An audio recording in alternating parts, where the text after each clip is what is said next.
ఒకసారి 1531వ సంవత్సరంలో John Diego అనేటువంటి ఒక భక్తుడు, మరియ తల్లి భక్తుడు, అతనికి దర్శనాలు జరుగుతూ ఉన్నాయి. మరియ తల్లి దర్శనాలు జరుగుతూ ఉన్నాయి.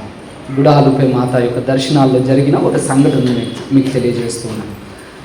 ఈ దర్శనాల కారణంగా ఒకరోజు మరియ తల్లి అతనికి తెలియజేసింది, ఇదిగో ఫలానా రోజు, ఫలానా సమయము, ఫలానా స్థలం, నీవు ఆ స్థలానికి, ఆ రోజు, ఆ సమయానికి రాగలిగితే నేను నీకు కనిపిస్తాను, నీతో మాట్లాడతాను, అంటే నీకు దర్శనం ఇస్తానని మరియ తల్లి చెప్పింది.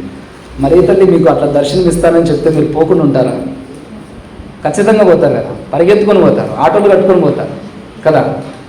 అతను పోలేదు, జాన్ డిగో గారు పోలేదు.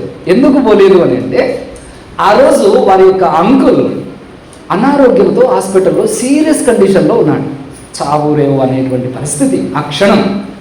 కాబట్టి మరియ తల్లి పిలిచింది, అది గుర్తుంది, కాకపోతే పోలేని పరిస్థితి. ఎందుకంటే ఎదురుగా తమ కుటుంబ సభ్యుడు చావు బతుకుల్లో ఉన్నాడు. ఎట్లా పోయేది విడిచిపెట్టి?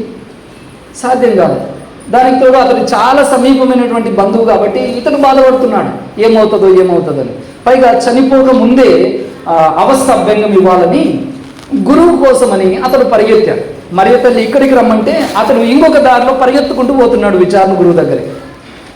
ఫాదర్ని తొందర తీసుకుని వచ్చి అవస్థ అభ్యంగం ఇవ్వాలా ఈ మనిషికి అని పరిగెత్తుకుంటూ పోతా ఉన్నాడు. పోతా ఉంటే అక్కడికి అతను రాలేదు.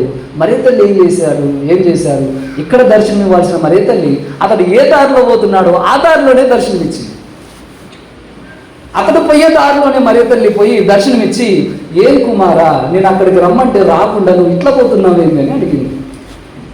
అతడు అన్నాడంట, అమ్మా ఇదిగో మా కుటుంబ సభ్యుడు ఇట్లా చావు బతుకుల్లో ఉన్నాడు, ఏం చేయాలో తెలియదు, అవస్థ అభ్యంగం ఇవ్వడానికి ఫాదర్ని తీసుకురావడానికి పోతున్నాము అని తల్లి ముందు కన్నీరు పెట్టుకున్నాడు.